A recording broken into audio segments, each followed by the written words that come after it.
શનિવારે સાંજે અમે નીકળ્યા વર્ષમાં ગયા હતા ત્યારે 4 જણ ત્યાં આવેલા. એની પર ખૂબ ગંદા અને અસભ્ય જેવું વર્તન સાઇન લેંગ્વેજ કરી અને ગંદા ઈશારાને બેઠા અને ખૂબ ખરાબ જોયે અને ખૂબ આમ દુઃખ થઈ.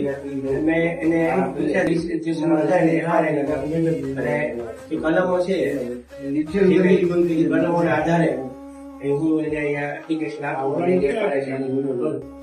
અને સજા મળે અને એની જેલની સજા ના મળે એની જે કઈ આગળ થાય કાર્યવાહી થઈ હવે પછી ના જે જેલમાં ગયા હતા તે બદલ મિનભાઈ શાહ ને જે અક્ષત માણસોને અમે આગળ પછી અમે મિસઅન્ડરસ્ટેન્ડિંગમાં જે કઈ એમને કઈ તકલીફ પડી ગઈ છે મસ્તી બી નહીં કરી અને અમે બીજાને બી કહીએ છીએ કે અમે આગળ બી અક્ષત માણસોને એમની મદદ કરવાની પણ એમની કોઈ મસ્તી મજાક કે કાંઈ કોઈ વસ્તુ કરવાની નહીં.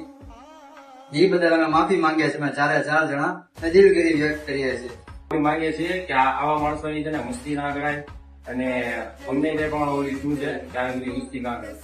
બીજી પેઢી આવું અમારાથી શું છે સોશિયલ મીડિયા કોઈ વિકલાંગ હોય દિવ્યાંગ હોય એને શેર કરીને બીજી કોઈ આવી રીતે ન કરશું. આવું થશે ને તો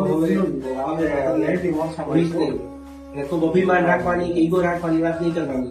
ડાઉન ટુ અર્થ રહેવાનું.